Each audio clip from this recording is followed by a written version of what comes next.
Are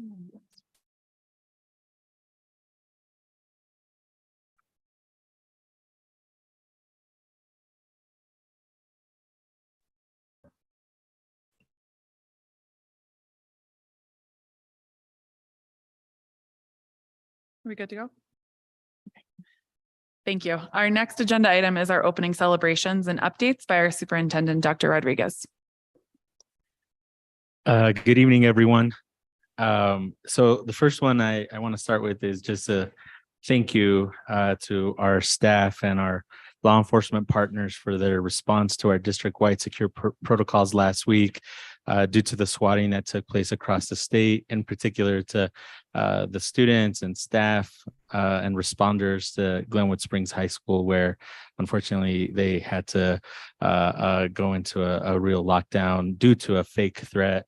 I'm sorry to our students and their families, and to all of our staff that we live in a world where we even have to practice these kinds of drills, let alone experience real ones in response to fake threats. So we'll continue to prioritize safety and security for all of our students, staff, and visitors in our buildings. And again, just thank you for your quick response to those threats last week. A celebration I want to share with the public is that we've been awarded an EC grant through the Colorado Department of Education. And though we didn't receive our entire request, we are excited to leverage these funds beginning this spring with some exciting and important work, specifically including the development of our district core values and portrait of a graduate. We'll be sharing some more communications on how to participate in those opportunities shortly. Also, as you all know, at the previous board meeting, I had just arrived in Birmingham to join the CMC team as part of the Rural Guided Pathways project. And I just want to comment that the Institute content was timed really well, as there were many themes aligned to our portrait of a graduate work this spring. And then also, as we think about our visioning process next fall and our strategic plan process next fall, I think there's some opportunities to work a little bit closer with CMC and do a little bit of alignment of their strategic planning from this year and ours next year. Quick IBB plug. As you all may know, we held our mid-year check-in on Wednesday, the 15th of February. We recorded and broadcasted it publicly. It's also available on our RFSD YouTube page, but this is also a plug and an invitation for folks to observe the end of year meeting, which takes place next Wednesday here at the district office. It will also be recorded and streamed.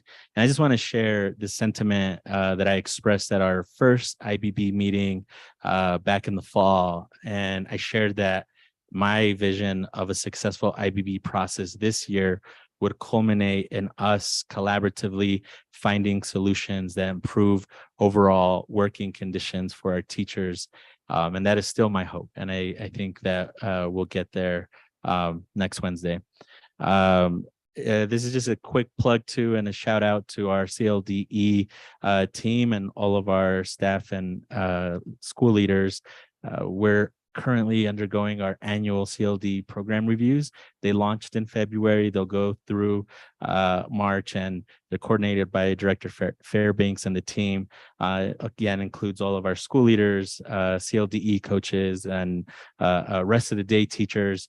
And the purpose is to analyze results of the program implementation efforts, to identify strengths, and then also to align recommendations moving forward, determine a professional development plan, and also a specific action plan that addresses recommendations. So just a thank you to the team for that. As you all know, I meet monthly with the student advisory councils, which are high school students at each of the 4 high schools. And a couple of weeks ago, I met with them respectively. This month in March, we'll bring them all together collectively here at the DO. But I just want to share that each of the student advisory councils have continued to advocate for culturally responsive teaching to be one of our instructional priorities. Specifically, they've collectively asked that our staff receive professional development on how to be more culturally responsive and anti-racist. One group went as far as asking me to send something out to all staff and community, similar to the open letter and accompanying gender expansive toolkit in support of the LGBTQIA plus students and staff in our school district that we shared in the fall, but on diversity, equity, and inclusion. There's a quick just update on partnership with the Aspen Institute. They've launched the State of Play Colorado from Aspen to Parachute initiative, and have asked me to be one of the founding advisory members. We recently had our first meeting, and ultimately what we'll do through this advisory group is develop a survey, and at the end of the year, it'll culminate in a report that just identifies some of the strengths in play that are offered to students via sports and et cetera, and also recommendations to expand. Quick plug, we are really proud that we're going to be opting into the Healthy Schools Meals for All ballot initiative that recently passed in the 23-24 school year. So opting into this program, of course, will provide free meals to all students enrolled in school sites that participate. So we're pretty excited about that opportunity. There's a quick just update on our CMS principal hire. The application window for that position closed a couple weeks ago on the 21st of February. Recently, select candidates were moved forward to a performance task and then engaged in a first round interview. We are tentatively still scheduled for the next stage of this process to take place on Friday, March 10th. I know Director Tytler has expressed interest in participating in the next round. We also just want to invite other CMS staff, parents, and students to let us know if you're interested in participating in the interview committee next Friday. And then this is sort of just a shout out to our academics team and our school leaders. Every month, elementary, middle, and high school teams engage in levels meetings. So in February, the elementary district leaders met at CRES for a school visit, and our team had the opportunity to observe multiple classes teaching literacy and literacy interventions, share celebrations, which included overall positive climate classrooms and protocols in place to promote equity of voice. Our middle school teams met virtually last month, but they workshopped challenges related to schedules and resources. Also, the opportunity to reflect on progress and resources needed for implementation of our math curriculum, and then also provided input on revisions to proposed board policies at that time. And then last week, our high school teams met at Roaring Fork High School, and we had, again, the opportunity to observe and 8 classrooms collectively as a group, and those subjects included math, English language arts, English language development, science, and history. Many of the classrooms had students engaged in a meaningful task, brisk pacing, positive classroom rapport, and of course our leaders were grateful to work together. And then since our last board meeting 3 weeks ago, it's interesting because I sort of feel like it's been a blur, and like time flies, and I've had the opportunity to visit 10 of our schools, including one of our district authorized charter schools, a few of them multiple times. And I need to get into our middle schools and Two Rivers Community School again soon. But across those schools, we've been able to observe some really great practices as well, including safe and joyous learning environments, the use of high quality materials and tasks, strong student and staff cultures. And then additionally, I had the opportunity to read aloud to students at CRES and also enjoy the premiere of Shrek, the musical, which this is a plug for them. If you haven't seen it, they're performing again this Friday and on Saturday. One of the highlights of a visit to Roaring Fork High School last week for me was visiting Mr. Moore's class, and the students were engaged in an activity that provoked a thoughtful discussion about American propaganda during World War I. I had a really great conversation with one of our students named Tabitha. So I just wanted to shout her out for her thoughtful conversation with me.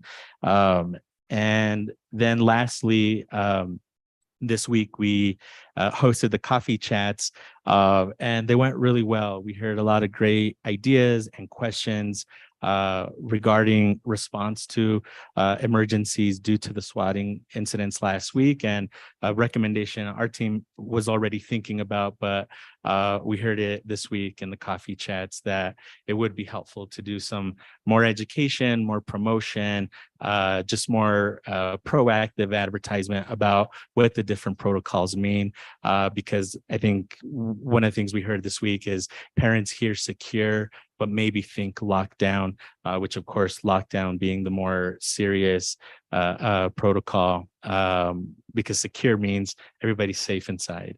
But what we heard this week is that some parents don't know that.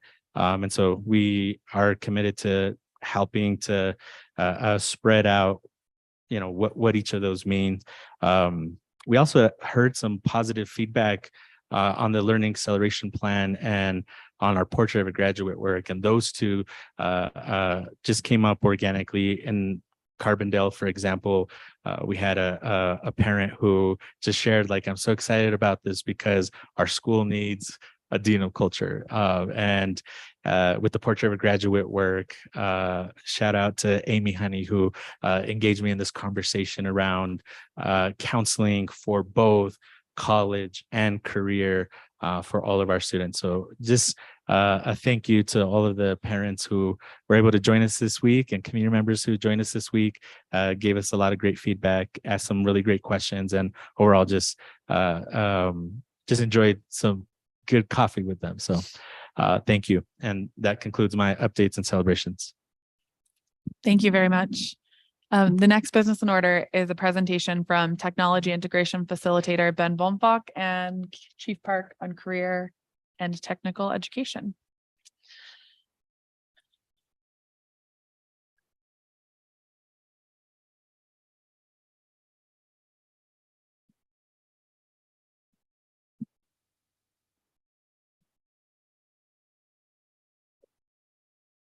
All right. Good evening, everybody. Nice to see you all. We've all met, so I won't reintroduce myself. This will be a quick update. I think we have a timer, so is that right?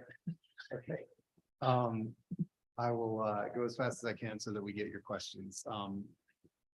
Our strategic priorities for this year related to CTE. Oh, clicker. Thank you. That's it. Here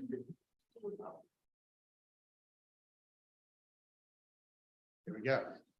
These are the priorities, and this was in your packet, so I won't read back through these, but I'm happy to report that we're well on our way toward all of these this year. We'll talk a little bit more about number 2 there, getting existing pathways certified and sort of the timeline for doing that. But it's been a really good year of progress toward forward progress on CTE. This year, we established a CTE task force that, as the folks listed there, involved principals and counselors from each school are really key players in that. And there's just a lot of support. I mean, I just got to say that there's support from the community, there's support from the state and federal government, there's support from businesses. There's just a really clear need for this right now. So it's been great to engage in that work and feel like at the moment is really right. We've also checked in with others in these other ways. Maureen's been a key partner with her CMC hat on, meeting with us periodically as well, and expanding our partnership with Colorado River BOCES. They're doing a lot of work around CTE. We were sort of working in parallel, but not really working together, I'd say, until very recently, and that's feeling a lot better right now as well. As far as products, these were linked in the memo in your packet. I also have hard copies if you'd like, the vision and guiding principles. But our vision statement was the result of our first meeting or two of the task force. When I met with Dr. Rodriguez at the beginning of the year, he said, "What's our vision? Let's start there," which was a really good prompt. And our guiding principles include that CTE will be equitable, and then some detail around that, connected, responsive, and real. And those words, connected, responsive, and real, come from the state CTE strategic plan. and then we have some detail around that. So I'm glad that we now have a vision and guiding principles to sort of bounce things off of and say, is this in alignment with what we're doing? Other work products this year, we've learned a lot. I've learned a lot about what it means to get a pathway certified. And one thing I've learned is that you actually apply for certification in the spring. So coming up in April for something you did during this school year. I was thinking we needed to apply this April for stuff for next year, but it's like you get it up and running, and then you show the state what you've done and you apply for certification. So construction and woodworking have a lot of overlap, and we can build on existing resources, teachers and programs for those. Same with coding and networking. So that's been our focus so far. And then I'll show you kind of where we might go next. There's also been a lot of great work. I gotta say, really what I've been trying to do is coordinate and strengthen existing work that's being done. So none of this is like me doing all this, or it would be happening anyway, but I think not in this coordinating of a way if we didn't have it as a strategic priority. So the same goes for ICAP. There's an ICAP task force of counselors who's met a lot and produced a series of lessons that they're going to start to roll out in the high schools consistently for all high school students next year, and I'll be a part of that work. And then our high school schedules have aligned, which has been a great prompted partly by the need to say a teacher at one school, might be able to offer something at other schools if their schedules align. So it's not just for this, but I think the foundation is set for us to build on that. I have physical copies of these as well. I know that that's hard to see, but just a little bit of promotional material we're starting to produce to kind of show students and families in the community, what does it mean to have a CT pathway? And I'll share some more details about those as we go. But those are the ones that we're focused on right now. All these are launching in the fall and really exist in some way right now, but we just need to add the missing components. The steps that I'd like your feedback on is these potential next steps. So I'll start with designing a work-based learning system for all high school students. Work-based learning has a lot of detail to it, but this is the spectrum that the state has, everything from learning about work, through career talks and visitors and stuff like that at school on the left, all the way to the right, learning at work, apprenticeships and on-the-job training. So we do some of this already, but we don't do it in a really consistent and coordinated way. We gave the ICAP survey to students and asked them what they'd be interested in. This is just from Roaring Fork High School, these numbers. There's a lot of interest from students. They want these opportunities. So I think that's good to know that if we build it, they are interested. And we have engaged in initial conversations with a group out of Colorado Springs that I think for a very reasonable rate. That what they offer is to come in and work with school districts, and we're even inviting districts from Aspen and Parachute, sort of the whole BOCES region.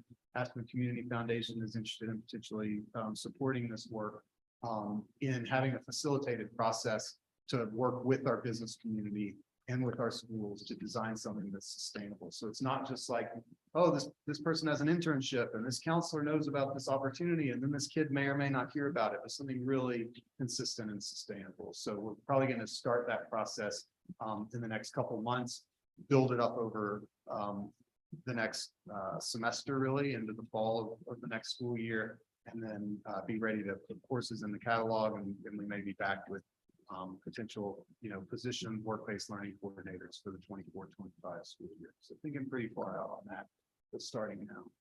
Next, potential next step is build and certify additional pathways. This is again from the ICAP survey at Roaring Fork High School. And we asked what career clusters students are interested in. And this starts to guide our work, because instead of just building something based on teachers' interests, we can start to build it based on student interests. And there was interest across the board in business, which we don't have in any of our high schools right now. And then these other areas kind of stood out.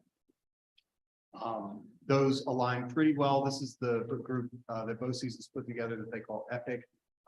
These are the 10 pathways that they have.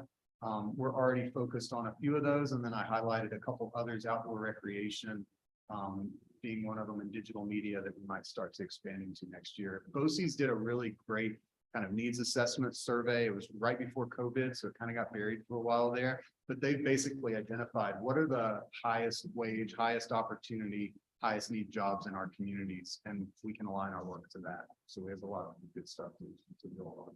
I'll pretty much skip this. It's a mess, but this is the Colorado Career Cluster Model. It's got like every job you've ever heard of organized into one of these 6 sectors. And those are the kinds of things, these are the headings that we were asking students, like, what are you interested in? And then they say, oh, I'm interested in business. Then we can look at pathways from that. When I talk about a pathway, what I've learned is that in order to have a pathway, you have to have a few things. One is a sequence of courses that's at minimum 2 years. When I first looked at this and saw level 1, 2, 3, 4, I thought, oh, that's 4 years of courses. It can actually be 4 semesters. So it's kind of like a junior, senior in high school experience of 4 semesters of coursework, and you can have more than that. And it needs to go across these levels. It doesn't have to be all 4 levels, but it shouldn't all be stuck at one level. So that's one of the benefits of certification of pathways, is that it gives us that kind of guidance that's aligned to industry needs. Also certificates aligned to industry needs, and then student organizations. So people have usually heard of FFA, Future Farmers of America, DECA, or FBLA, and there are others like that. So it's kind of a club with some student leadership opportunities, and it's co-curricular in essence during class as well as outside class. And then the other part is work-based learning. So just so you have that visual of like, when we say, oh, we're going to get a pathway certified, it's not just offering classes. It's a pretty heavy lift, and it involves these other things to really flesh it out and make sure that students have a good experience.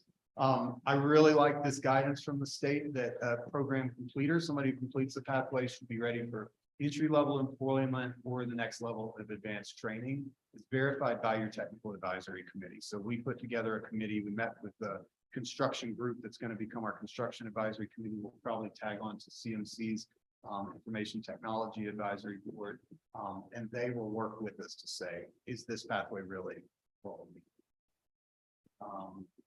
Those are just some of the pathways that we're exploring. I'm meeting with the task force tomorrow afternoon, and we'll get more detail on those. We're going to keep building on what we have before we say, like, let's jump way out in front and do automotive or welding. Like, those are going to be really tough. But there's a lot of things we have in our schools right now, things like an art class with a Photoshop component to it, that we can start to align to a pathway without too much additional work. And the more that we learn about that and kind of build momentum from within, then I think that we can do the harder things.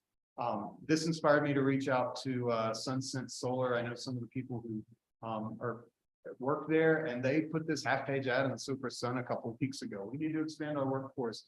And I sat down with them, and they have a apprenticeship program that they're considering right now. And there's a renewable energy pathway that we could develop that involves some of our existing courses like AP Environmental Science. So just a good example of being responsive to the community and working with them. And then the last potential next step is exploring graduation credits. It aligns with our guiding principle that this shouldn't be something extra.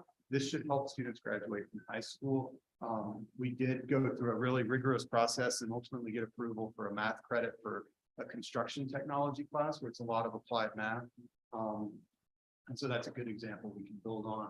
I think as we do the portrait of a graduate work this spring, and then the community visioning and strategic plan going forward, I think that'll make one of this work a lot. This is the last slide, and it's just some opportunities and challenges. I mentioned some of the opportunities, so I'll just highlight a couple of the challenges.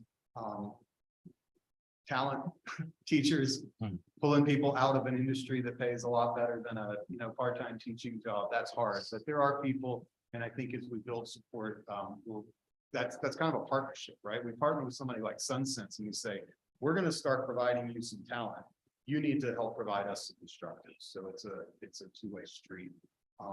Managing the teacher workload of saying, if you want to have a pathway, you also need to have a club, an advisory board, and all that. I'm trying to reduce that workload and take as much of that off the teacher's plate, but it is extra. Support for work-based learning. I think we've got a plan in place to build that system. Really just reordering, the big ship of high school that's been sailing toward college with a really kind of single-minded focus on college for so long. We're not going to take our eye off of that, but opening up other opportunities. I think that's a culture shift, and that'll take some professional development and some time. And the equitable recruitment strategies, which are part of our guiding principle of equity in this work. How do we make sure that counselors and teachers aren't saying things to students that lead them into pathways based on their demographics, based on their background, your college material, you're not, anything like that. Again, I think there's professional development and kind of culture shift ahead of us. So that's my presentation. All right. I welcome your questions, and comments. Thank you so much for coming and presenting this. We're going to jump into board discussion, and each board member will have 2 minutes to make comments and ask questions. We'll begin with Director Stepp. Thank you, Ben. I don't really have any questions since I've been involved in a lot of these conversations. But one thing I did hear today, and I think you talked about this before, that if a particular high school wants to do a program that's not in this original plan, we're not going to say, no, you can't do that because it's not in a plan, but it's kind of on you to do that. So that's exciting. And just so you all know too, those pathways include at that level 4 where they can take a concurrent enrollment or college level class and get an industry certification. So we're aligning our programs with what's happening at the high school. So yeah, thank you for all your work, and it's exciting. Director Ramirez. Well, thank you. This is great. It feels good as a board member to know we're moving up forward with this. So thank you for the work. Thank you for also highlighting the importance of us making sure that the PD happens in our high schools, so that those situations where we have counselors, not valuing student choice don't happen. So I appreciate you naming that. I think my only suggestion or question maybe would be, I don't see like EC programming, early childhood programming in any of this. It's something that I think in our valley has always been an issue, but more so now than ever. It's also something that I know the governor has intentionally worked to make sure that there is a easier pathway to getting certified and growing that workforce. So I would be interested in us looking into if there is interest in that area. And then one of the markers on your slide 13 that included the ECE was that hospitality, human services.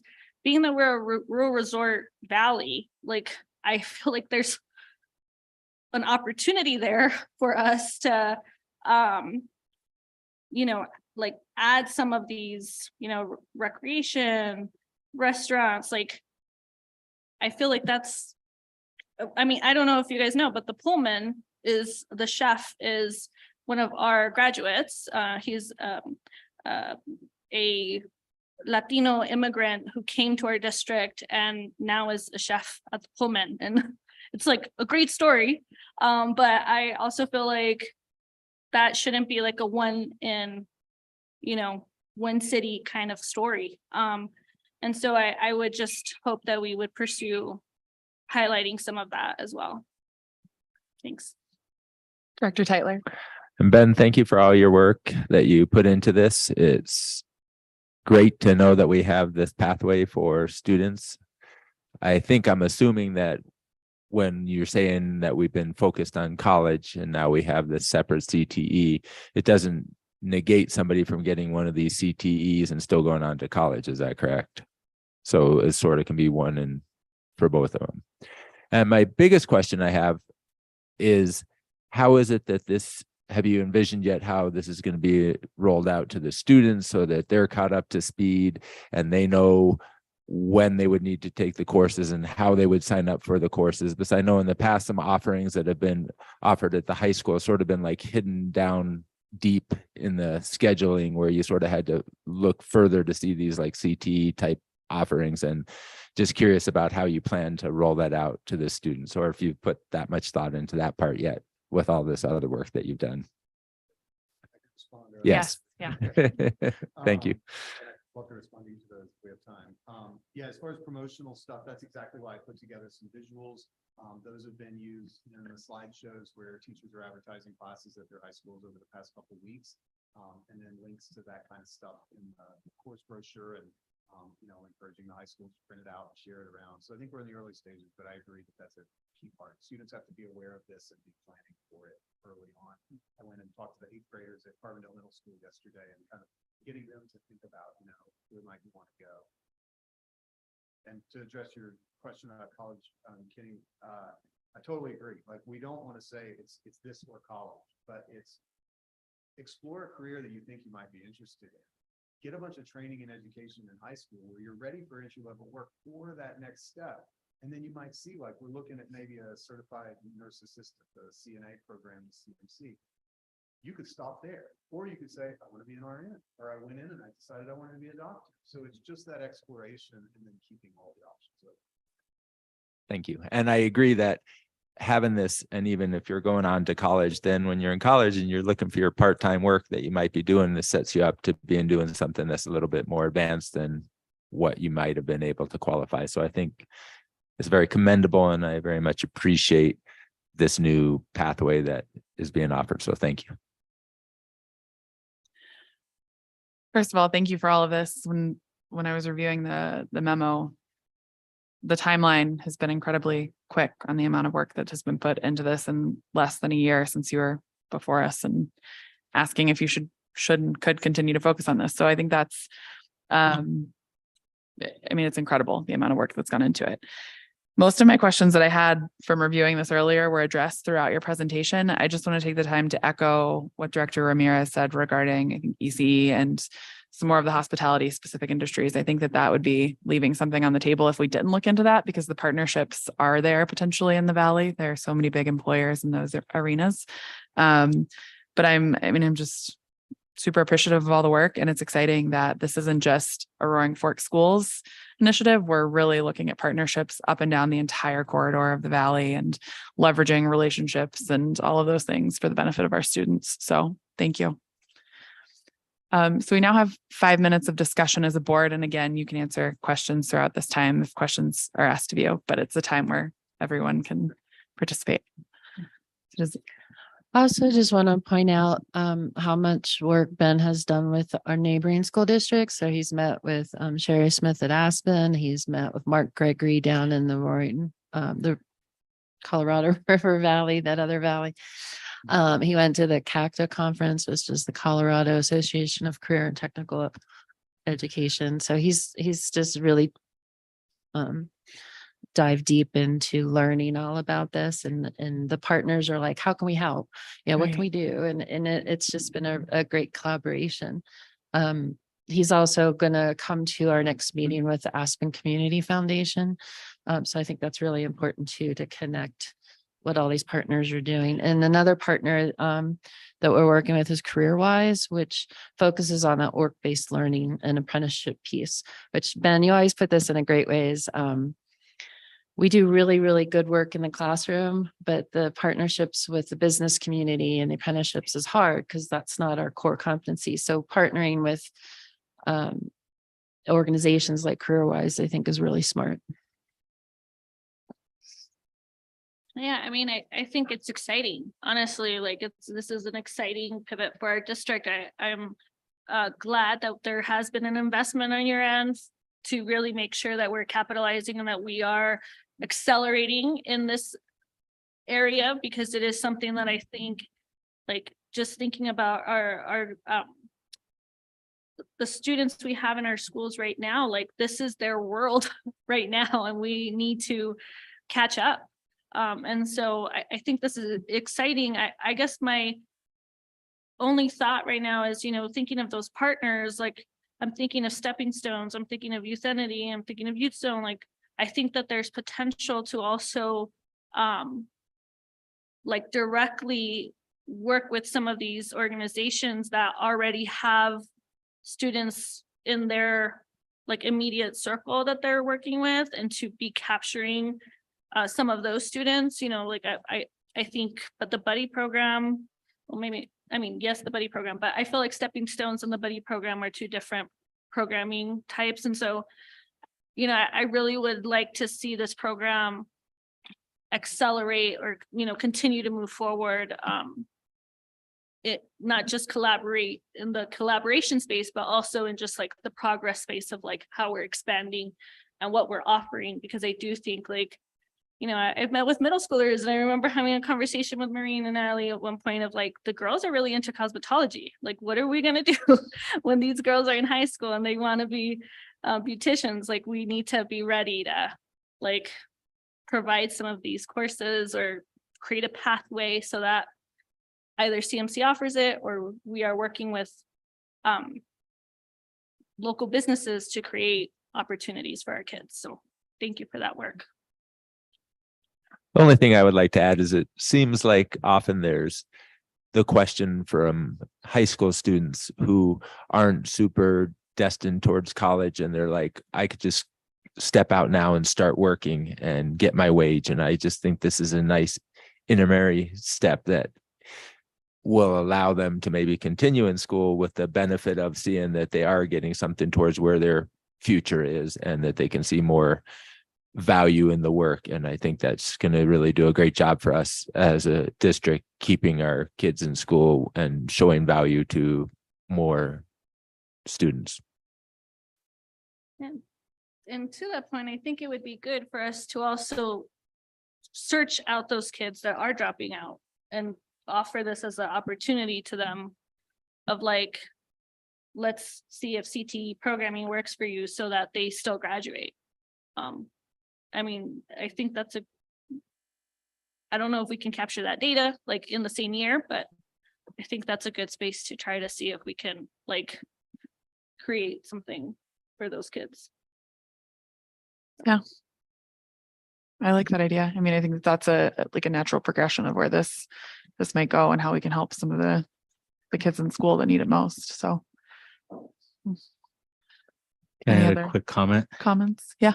I just want to acknowledge and thank our CTE director Baumfog, who does this on the side, right? So it's like an additional charge and additional responsibility. And thank you just for your leadership, for your intentionality.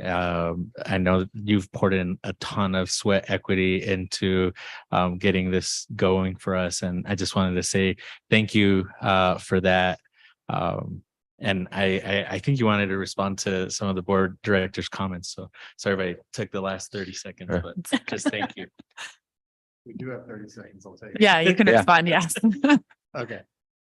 Thanks. I'd love to just summarize what I've heard to make sure on next steps. And I appreciate all the kudos to me. I really want to also say though, Matt Jensen at Glenwood Springs High School, Michael Black at Roaring Fork High School, Anna Poe at Basalt High School, Rachel Thompson and Lynn Williams here at Bridges. They're the ones doing the on the ground work. And I just want to keep lifting up, that's the real work. And I'm just trying to bring it all together, but I appreciate all the positive feedback. So what I've heard from you is make sure that we get that PD rolling maybe next year on equitable recruitment strategies. I love the idea of focusing on students at risk of dropping out and seeing what their needs are and meeting those needs, but also equity in general. Making sure that students understand that this is not a college or CTE option. It's a exploration of careers, and college is one way to a great career, and there are other great ways to get there as well.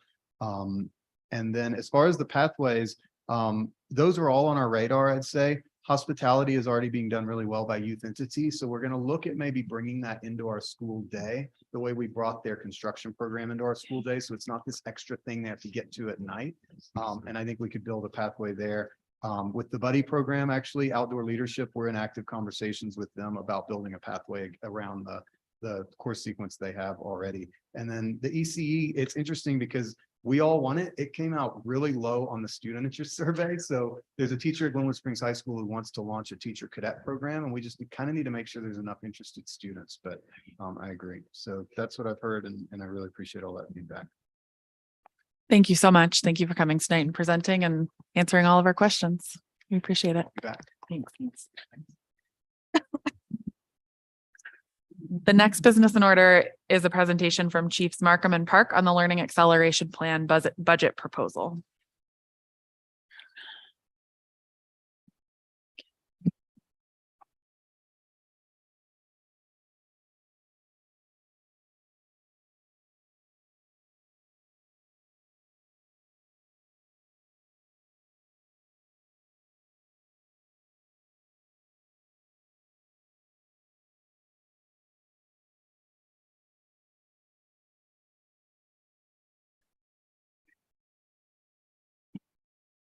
Thank you. Good evening, directors. Chief Markham and I are following up together today from the Learning Acceleration Plan that we presented of the last board meeting, specifically with the budget proposal. Just to remind ourselves a little, you have seen these slides. The plan itself is grounded in research on learning acceleration, and the headlines of which are included here. And as you know, this fall, our data from this fall was an urgent call to action. And the data plus the school and district UIPs, which I know has been a focus from the very start of the school year. School priorities, stakeholder conversations and input, the achievement and climate data, classroom observations and feedback were all parts of what informed this plan. As was outlined in our plan, and as you know, there are needs beyond personnel that are needed in terms in order to accelerate our learning. I shared those in the action steps aligned to each of the major improvement strategies. And so some of those needs here, non-personnel needs, are outlined in this slide. And so I just wanted to bring this up because I think that what I don't want people to walk away with is that a learning acceleration plan is only personnel. It's actually a lot of steps that go into it, and planning and intention. And so, as you know, one of our core improvement strategies is to make sure that all students have access to rigorous grade level content and are able to authentically engage in it. And so we do continue to ensure that there are robust materials, that there's training for those materials. And we also identified a need to ensure that we have a coherent and cohesive MTSS system. And so some of what you can see over here is, data, the ability actually to gather, analyze and respond to data efficiently and effectively. And then another piece too, which we have included, is a high dosage tutoring pilot. And that is specifically to address a couple of challenges, which include the high number of students that need additional support than we currently have a capacity to address. And so it's a short-term solution as we are working to build capacity and personnel for that. Again, these were the 4 major improvement strategies that were from the district UIP, and our action plan is directly reflecting and built out from these strategies. I'm going to hand it over to Chief Markham. Thank you, Stacy. All right, so we're going to talk about investment. We've talked about a lot of stuff the last couple of weeks and throughout the year, and really the question we're getting now is, how is this funded? How much does it cost? So on slide 5, we're talking about multiple areas for investment, especially additional staff. But as Chief Park just mentioned, there are items beyond staff that will need funding as well. The personnel needs, the investments there include fully funding CLD instructional coaches at every school, increased intervention capacity at all schools, rolling out a new position, a dean of culture at schools, at some schools, as well as more central support for school leaders and those deans in the form of an executive director of schools. It is important to note that not all of these positions will exist at every school. And some of these things we're already doing, as we'll see here in a little bit. So the first thing we're going to talk about is investment beginning in spring 2023. So this is what will show up on a supplemental budget request at the next board meeting.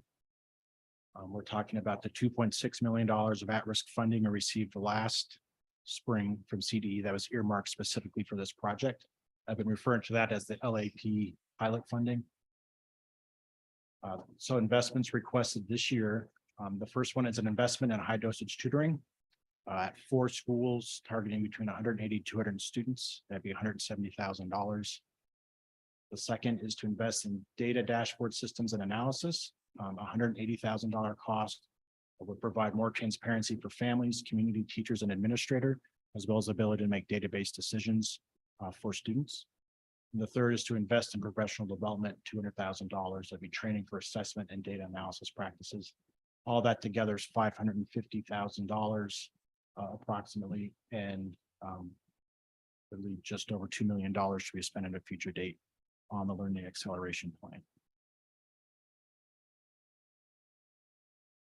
Looking forward to school year 2023 and 24 and beyond, We want to begin by fully investing in positions that already exist. We'll show on the upcoming slides what that looks like.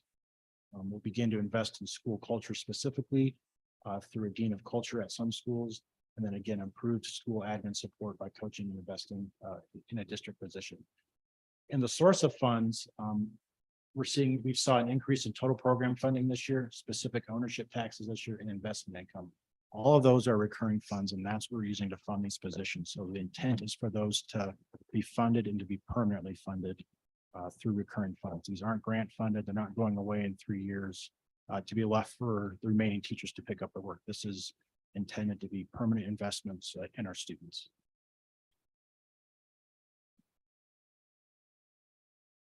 So what does this look like? As I mentioned before, we are currently investing in some of this, primarily intervention and CLDE coaches. So this slide will show the current investment, both FTE and dollar wise, the new proposed FTE in dollars, and the total after the new investment. That total will be the budget request for 23-24 for this specific program. So intervention, we currently have 8 interventionists on staff, all paid for with Title I and REDACT funds. They show up in very odd amounts at schools, 1.34 interventionists, very hard to plan for.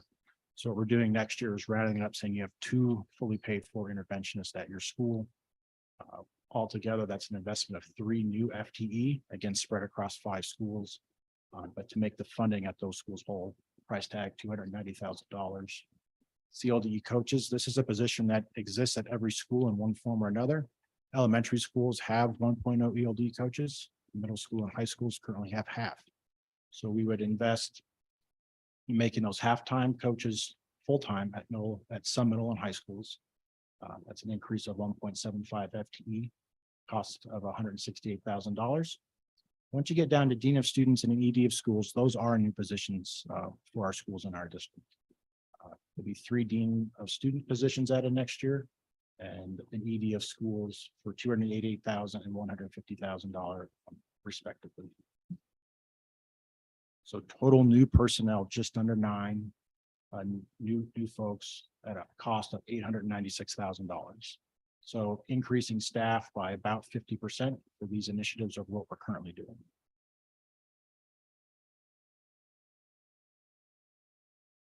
Then graphically kind of expands on what we just showed on the prior slide. The gray bars represent the current investments in coaching, intervention, dean of culture, and ED of schools. The green represents the new investment, and the gold is new investment, but it's from reserves. The idea is that's one time, that support for Glenwood Springs Elementary was on a turnaround plan. The idea being once they're out of turnaround status, they wouldn't need that level of intervention. It's something we need to monitor. But right now that's planned to come from reserves.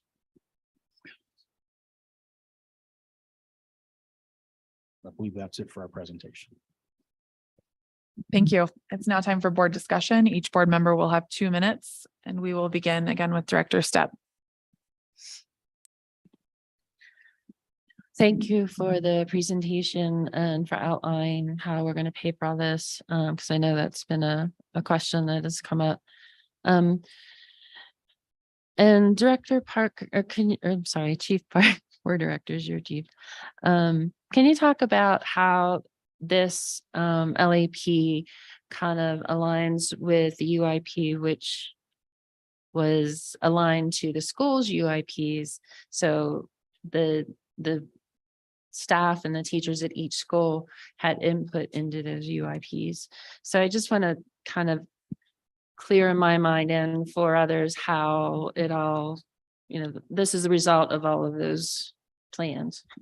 Yeah, no, that's a great question. Thank you for that. So there's a couple of things here in terms of the input, I think from teachers. There were a number of ways, like both indirect and direct ways that we gathered input from teachers. I think you would agree that it's impractical to meet with every single person in the district at every step of the way. But earlier on, where the leaders themselves who work with their BLTs on campuses to get and with their school accountability committees to create and get feedback on their UIPs. I did work closely with our leaders in creation and drafting of their UIPs themselves. And the information that did inform our district UIP was very much the school data, our data as a district, Dr. Rodriguez had staff luncheons, right, at campuses. We have the teacher advisory council. We have coffee chats where families also just shared really the broad questions. What are the strengths of our district and what are the greatest needs? And a lot of those conversations actually just did inform what we would identify as as the greatest needs. In addition to all the multiple repeated longstanding conversations with leaders as well.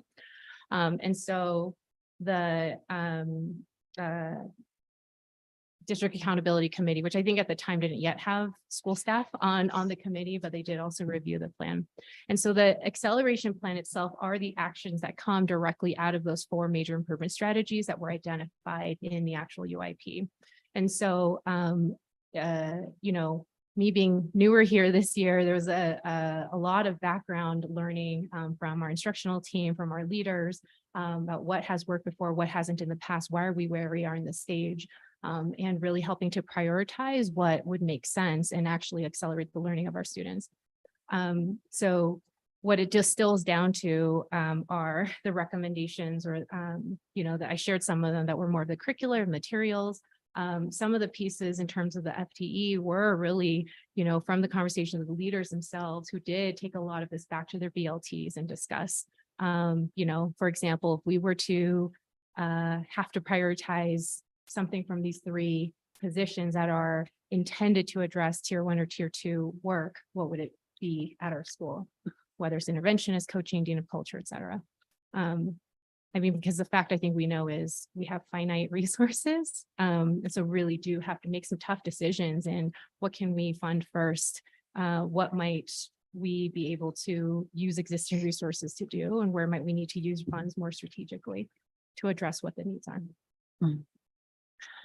Thank you. That makes a lot of sense. I love that this is all based on research and data. So it's just grounded in good practice. But another question I have is, we're implementing these new techniques to try to improve our outcomes. Do you also have built-in assessments to see if these investments and these programs are working or not? Like, how do we know when we're at this point next year if these investments have worked? We have some and we need better is I think the short answer to that. We have identified a limited number of district-wide common assessments, for example, and that is an area of growth that multiple schools and teams and leaders have identified, and that's part of the MTSS work. Some of these investments, you know, with shifting the curriculum, for example, in our math, and we'll have now for the first time K-12 aligned curriculum. Some of the information is going to come later, but we have, you know, end of year assessments. We have a CMAS, which does come a lot later. But tutoring, for example, has a beginning of engagement assessment, a midpoint and endpoint to see, you know, how much growth did the kids make when they're there. I don't know that we'd necessarily see a dramatic difference in 8 weeks or 8 to 10 weeks of those specific students on something like CMAS, because I do think 8-10 weeks is a short period of time. So we can track the incremental growth there. The investments, though, you know, in terms of a dean of culture, who ideally would be able to take some of what's currently on principal and AP's plates to respond to, you know, major student issues, but actually then free them up to be in the classrooms more, to be giving feedback, coaching, the work of principaling too. So short answer is we have some, but we actually need to make that more robust. Great. Thank you. Director Ramirez. Thank you. Thank you both for the lift on this. I appreciate so much that it is very clearly student-centered, that there is clearly a huge amount of like just thoughtfulness of how we need to prioritize our budgeting to really get the most bang for our buck, and also most importantly serve students in our district well. So I appreciate that you guys have both made this not only easy for us to understand, but also like detailed enough for us to understand where our money is going. So thank you for that. My only question is, I'm wondering, long term, is there conversation or a hope around the fact that we would have a dean of culture in more schools? Is that part of our long-term goals? I would answer that yes. This is the first budget cycle, in what is likely a multi-budget cycle round of investment, reallocation, and reuse of resources. We wish we could fund everything this year, and it just, with the resources available, just wasn't possible. So as Chief Park said, this is based on prioritization work on where those resources are needed next year to anticipate making additional investments there. Thank you. Yeah, I mean, I feel like I remember at our last meeting saying, in a world where we could have everything, right? Like, and I guess my only hope is that we would use local organizations, nonprofits, funders to try to see if there is a way that we can expedite getting deans of culture in more of our schools quicker. I always feel like I say this with the proximity to Aspen. We should just be having money rain on us every day, but TIS has not happened yet. So go ahead, Stacy. Yeah, I hear that, and schools, because if we've been able to round out some funding, have been able to then have more flexible funding to fund potentially like Dean of Culture work, or with our grants that we have in the interim. I think one of our big things that Chief Markin was saying is we want to see how we can make this a permanent part, but that doesn't preclude there being some grant funding for some roles that we may not be able to fund directly as a district right now. Yeah. No, well, thank you both so much for this, and I appreciate the investment you guys have made to bring this forth to us. Director Tytler. I would like to echo the sentiment of thank you for the hard work and the foresight into what we're hoping solves a lot of our problems down the road. My first question I have for you is, can you talk to me about what non-total funding, program funding is, and where that money comes from, separate from other funding for positions? Certainly. So total program funding is the large bucket. That's when we talk about per pupil funding times number of students. That's total program funding. There are other general fund sources such as mill levy overrides, additional specific ownership taxes. We get mineral lease revenue funds, forest service funds. That all comes into the general fund. So we're seeing increases specifically in specific ownership tax and earnings on investments, because interest rates have risen. Those are the two sources that we're seeing the largest increases in. Thank you. That helps. And then can you explain it all, or is that something that you're able to talk about here? Is why were the 3 schools chosen for deans of culture, and where was the reasoning or thought behind those 3 schools receiving and others not? Yes, again, when we had the conversations, and I asked this multiple times, their leaders, they had a list. We asked, like, what would be the top 3 things? And they have a list. It's okay, if you could only choose one, what would it be and why? And so that helped inform where the schools who had named that this was a need. And so it goes back, I think, to really having those conversations with principals and understanding it's not one size fits all for every school, but understanding what that need is. Thank you. And then I would like to echo a little bit what Director Amira said. Is I really think that Dean of Culture is such an important position. It seems like we're continuing to have more and more time used by principals for behavior and behavior management, which seems to be taken away so much from what they're able to do with coaching and getting into classrooms. And it seems like there's a lot of, I don't know if it's burnout that principals are experiencing in that end, and feeling is such a difficult job to do. And I would just like to also say that I would like to make sure that that continues to be a priority and high on the priority list. And then my last question is, can you explain a little bit more about the role of the ED of schools, please? Yeah, so this is what I had mentioned in the past about principal supervision. We're stretched thin, I think, between my role and Dr. Rodriguez's role in supervising and supporting schools. And so this person would actually help relieve a little bit of that so that there could be more support. As you can, like right now, we're limited in our capacity and how much time we can spend at each of our schools. So this role would help with that. I think there's also an opportunity to think about what that work looks like to support our culture work at our schools. As in my role as a chief academic officer, also thinking about our instructional team and how we're running those programs. So high level, that's what that would do. Great, thank you. And actually, one more question, Dr. Markham. Chief Markham, thank you. Can you can you tell me from the FTE prices that are listed there on that slide, is that the same like per funding for a teacher position also, like where it says 3.0 new FTEs would come out as $290,000 for an intervention teacher? Would that be based on the same wage that a teacher would be making? Yes, so the intervention and CLD coaches are certified positions that would be on the certified scale. The all-in cost on average for a certified teacher in our district is about $96,000. So that's wage plus benefits plus health insurance. Okay, I was just wanted to make sure that was the same as a teacher's wage. Thank you.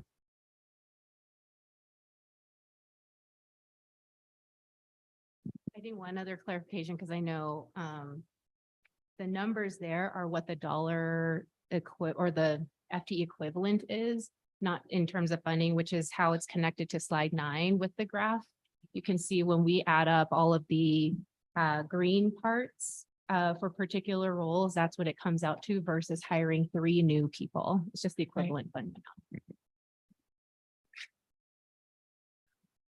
So thank you both, echoing my colleagues. Thank you for all the work that you put into this. It's really clear that through this learning acceleration plan, we are using dollars intentionally to support students. And so I really appreciate the work. Most of my questions have been asked, but one kind of point of clarification, Chief Markham, you talked about how this frees up dollars for specific schools. So then they have more, potentially more discretionary money in their budgets because we're filling these positions or making them whole. And so when we're looking at the new FTE column, is that the approximate dollar amount, or currently are there schools? I guess I just want to know the breakdown of which schools are making these positions whole right now and which are not. So how much of these are going to be new dollars, or are they dollars that are already being spent, but now they're just district dollars versus school-based dollars? Does that make sense? I think so, and I'll give an answer. If it doesn't answer a Okay. question, we'll try again. So for CLD coaches, for example, at Glenmont Springs Middle School, they are funded a halftime coach, or sorry, Glenmont Springs High School, a halftime coach. If they are using some of their green discretionary dollars that they have wide latitude to spend to make that a whole position, we are now funding that fully from the district. That green dollars goes back into their budget to potentially do something else with. Some of these, you're right, there may not be actual new dollars, particularly around intervention. It just kind of depends on a school by school basis if it truly is freeing up those green dollars. And I guess my question was more, do you have any idea on the breakdown? So when we're looking at, the new investment overall between intervention and coaches is what, roughly $450,000. Do you have any idea of the breakdown of how much of that is actually new dollars being spent to make those FTEs whole versus? So that how much is just 450 is all new money that we're spending. It's all new money from the district level, right? But at school level, some of the schools are already making those whole. Is So that? but we're allocating that money to the schools. That 468 is showing up in the school-based budgets as red Right. dollars, saying they have to spend this on intervention, but you have more intervention dollars to spend. I don't think I'm asking very well. My question is like, how many are already being made whole at the school level? Hmm.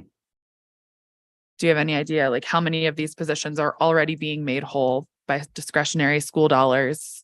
And I understand now we're going to make them all whole, but do we have any idea how many are already doing that?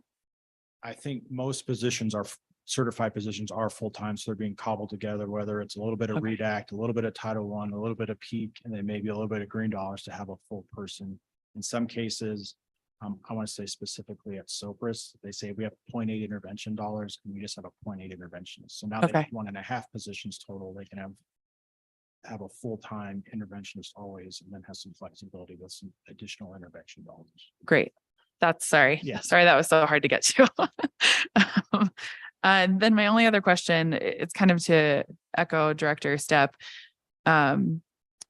specifically around the Dean of Culture, these being the new positions. I'm assuming we're going to create like some feedback loops in so that we can get feedback on how it goes at these first 3 schools to determine if it's doing what we're hoping that it does before we're sitting here next year talking about whether to add additional positions. And if you have any idea how that would look. Yeah, I think that what's important and hopefully with increased district support could actually lead the work to make sure that the roles and responsibilities themselves are fairly consistent between the schools that have them. And I think that way could help the training, the support be strategically done as well. I would, yes, want to know that is it actually resulting in you having more time to spend in classrooms and having the lift, and can the dean actually do this successfully as well? Hopefully to as good quality as a principal or AP could do. But yeah, the idea here is that it would free up the time, improve coaching, improve the classroom instruction experience for students.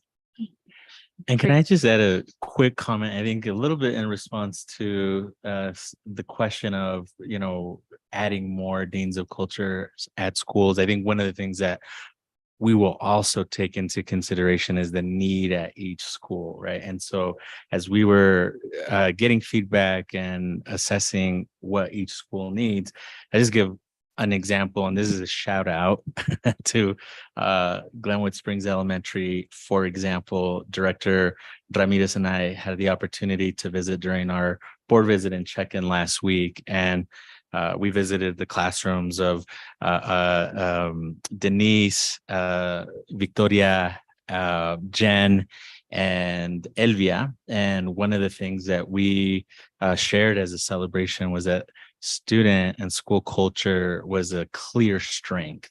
And also, Glenwood Springs Elementary School, another shout out.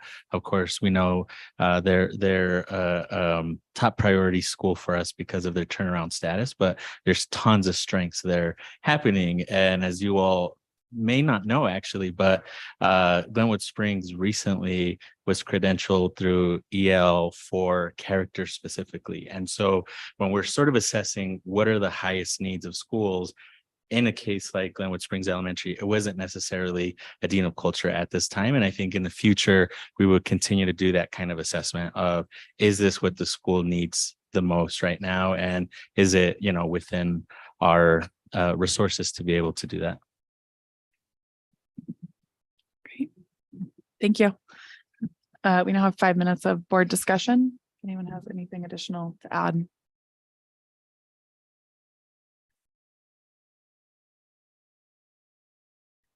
I guess I would just add thanks for that response. I think it's important that, and I think it speaks to the fact that our team is actively engaging with our administrators and staff to ensure that we are providing each school the best resources that they need at the time. And so I appreciate that clarification. I would agree obviously with GSS, but with their belonging, but I obviously also dream of a day where we can fund a dean of culture for every school and all of the extras that I feel like our students deserve. But I appreciate that we are prioritizing the needs of our schools. I think that's important.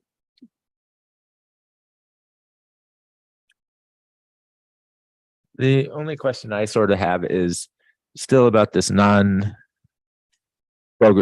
program funding and full program funding, is whether the money is all like one pot, or this, it seems like it's still just one pot of money that we have, and by delineating non-program funding or program funding. And I'm curious, just sort of as we talk about, I know we've said X number or X% of the money always goes towards salary, and I think it was 60 some percent you've said in the past, Chief Markham?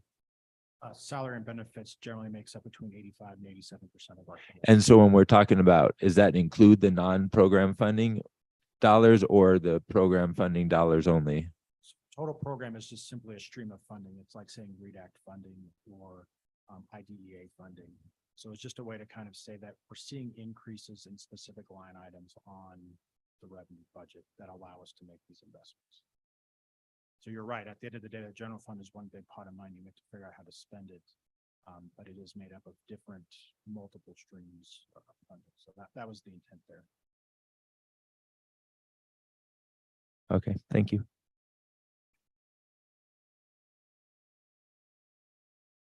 Just realized they didn't mention.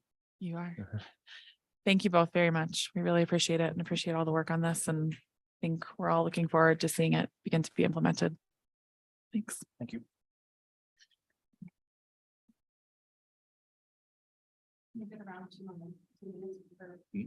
No, that's it. Yeah, thank you. And again, thank you both. I know I shared this earlier with the two of you, but it's been of course, a team process, a collaborative process. A lot of people have worked on this, but the two of you, of course, have did the very heavy lifting. So just thank you so much for your time and attention to this really important initiative. At this time, we would welcome members of the public who have signed up to address the board. Tonight, there are 0 speakers signed up to speak. Members of the public who wish to share their views with the board may also do so at any time in writing. For this evening's public comment, we've received 2 written comments. The next business in order is the approval of the consent agenda, which includes routine personnel, minutes from our previous 2 board meetings, approval of proposed policies JICH, JIH, DJA/DJA, DJB, and DJE on final reading. I will note that DJE had some updates, a section that was added today per CASB recommendation. So there's additional language in that policy that was not there the last time this was before us. Directors, are there any items that you would like to pull off of the consent agenda for a separate discussion and vote? I move that the board table policy DJE for final approval until the next board meeting, given the last minute addition from CASB. I also move that the board pull policy DJ. Is it DJ? DJ/DJA. So sorry, I thought I was ready. DJ/DJA. For discussion. Is there a second? I second.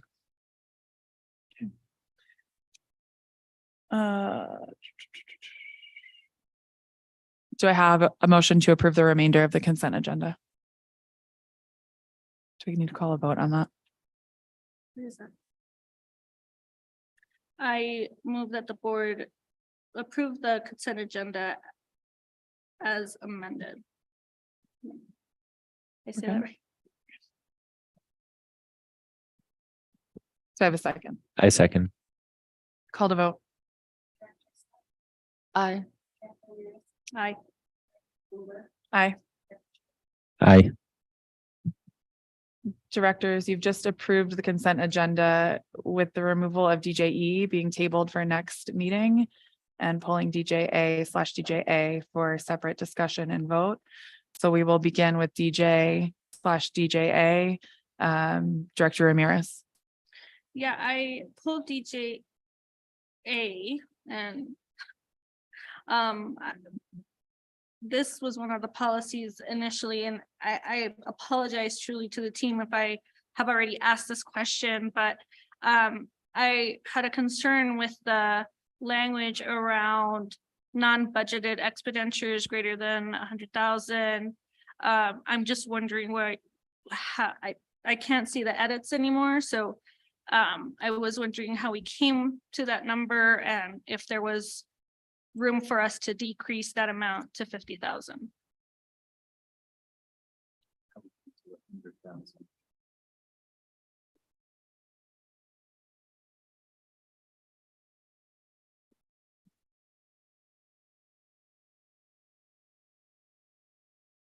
I guess I could provide the reasoning being that obviously it's a non-budgeted expenditure and I feel like 100,000 is a lot. We were just looking at the marked up version and it looks like 100,000 was the original number and just didn't change to a lower amount.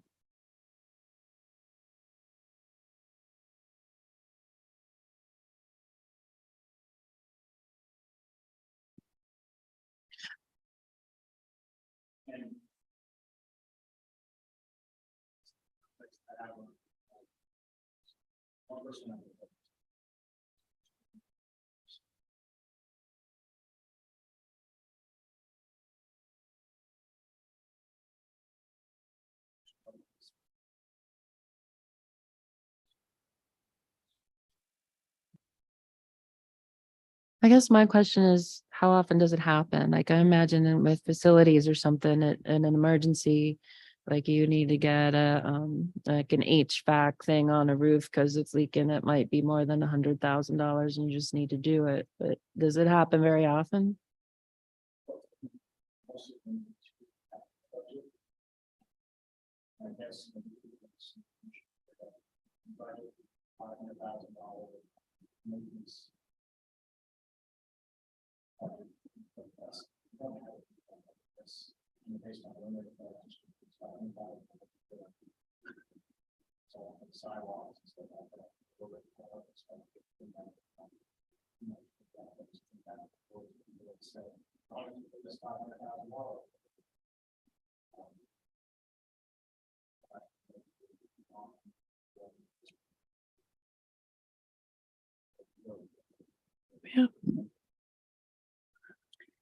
Yeah, I think my concern with that was obviously the fact that this is a single non-budgeted expenditure greater than. And to me, that's, I mean, I understand we might not have any instances to share right now when this has happened in the recent past, but I wanted to pull it for that reason. I felt like it was worthy of our discussion to know if that's something that we want to make sure. Was I not hearing from what you were saying over there that we did change it to 50,000? It's just not reflected, or did I not hear that? No, it was always 100,000 and Okay. there weren't any edits made or changes made. Okay. Yeah, I mean, I appreciate you pulling this for discussion because it's something that we've changed in some of the other policies. I wonder if I can't remember what the policy name was that we changed recently. So this requires advance approval of the board, not notification, as the other policy did when we changed the amount. And so I'm wondering if approval versus notification changes anything for. Well, and I think for me, because that second paragraph says except in emergencies or for reasons of the economy, for me, it was kind of like, well, obviously everything should be in the budget. And so, to me, I think my concern is obviously the fact that if this is obviously not something we've approved, whether it's notification or approval, I think we should be made aware. Yeah, and I would agree with that. Understanding that it is a relatively small amount, but also that we just discussed, it's also almost the equivalent of an FTE. It's also a meaningful amount of money, I guess, in my mind is what I'm saying. I don't know. Do you have any touch points or suggestions on where you would be more comfortable or? I mean, I assume 50,000. And again, I know that this hasn't changed. This number has not been increased, but I do, I think this is something that I 50,000 seemed reasonable. I don't know. I wanted us to sort of discuss if this was something. I guess my question to Nathan or to Chief Markham would be, do you feel that this would create a burden for our team if we asked you guys to bring forth any expenditures that were not budgeted for over 50,000.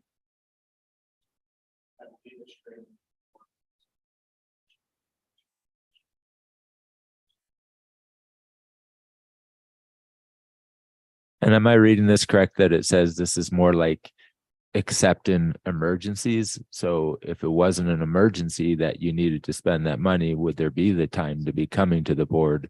Or if it's an emergency, you needed to do it now?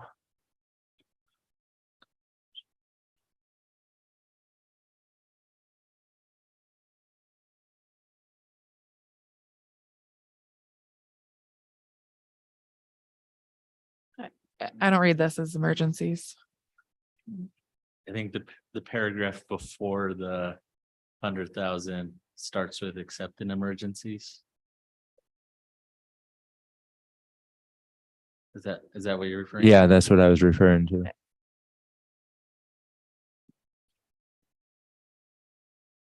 I mean, for me, the difference is non-budgeted versus budgeted, right? Because the board has to approve the budget. So if it's budgeted, I think that that's clearly would be overstepping, but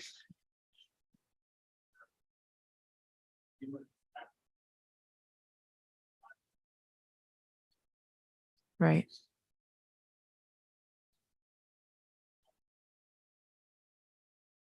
Hmm.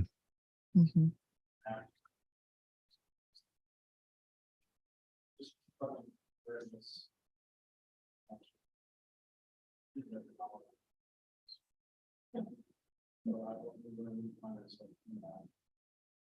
So do you think we should just take this language out with this amount?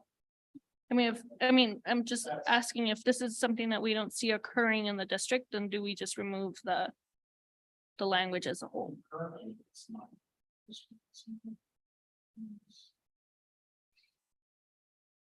Yeah.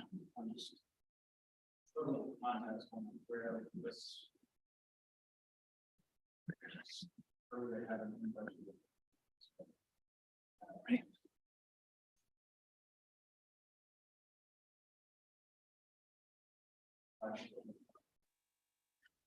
Oh.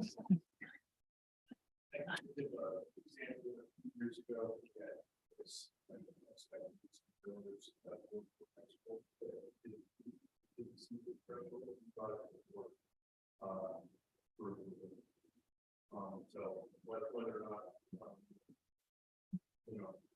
it's not an practice. That might be the only time I can think about. That we had that type of situation where something we could call CDC. And that's why we have that. As far as like what we experience, that's so time like that.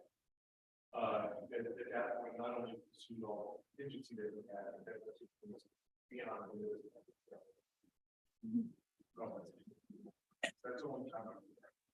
And I actually can't think of many and not any specific examples of the 50 to 100 threshold either.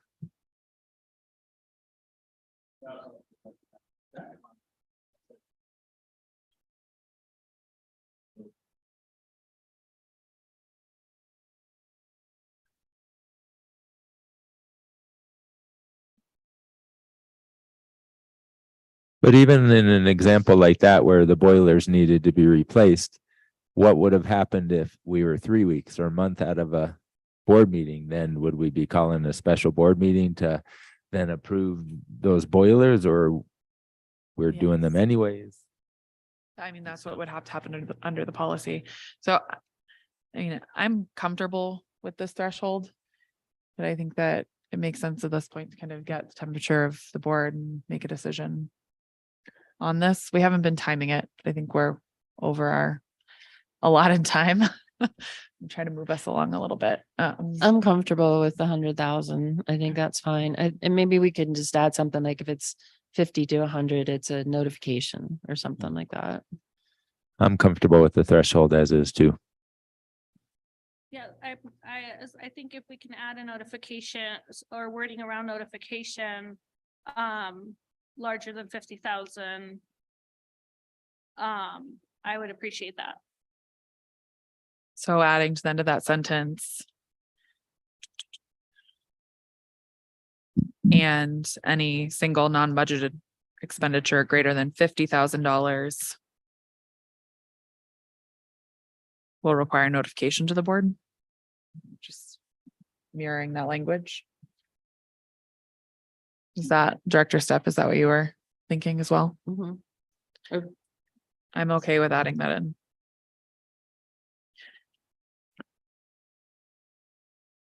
Knowing that this very rarely happens.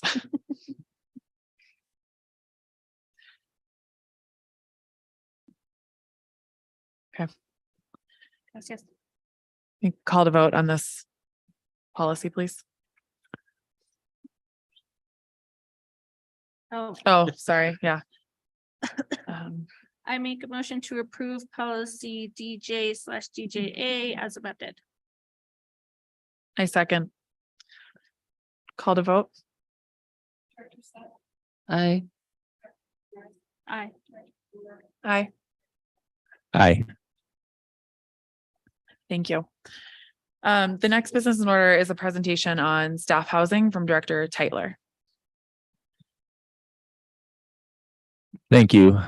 We would just like to take as a board a moment to talk about housing and the important role that housing plays within the school district. And we would like to say that is an important piece in the goal of recruitment and retention of high quality staff. We have been making this a priority for our district. Currently, we have 80 units throughout the district that currently are either for rental or in the Basalt Vista housing for some kind of ownership for 14 of those houses. And we are currently exploring having 50 new units and hopefully moving forward on that in the next few months of getting that ball rolling for the 50 new units. Will put us in the neighborhood of having 120 units for rental and a little bit of ownership for teachers and staff. We have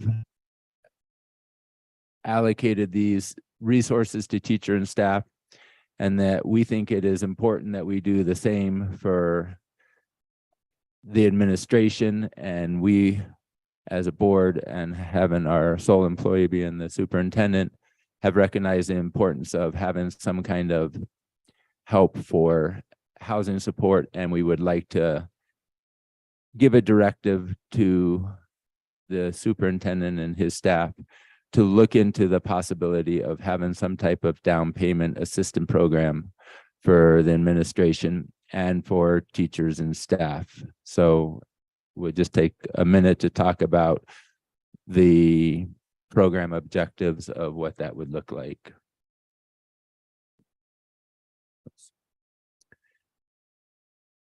The Roaring Fork School District Down Payment Assistance Program objectives is what we're hoping is to create a self-sustaining down payment assistance program to help support some home ownership.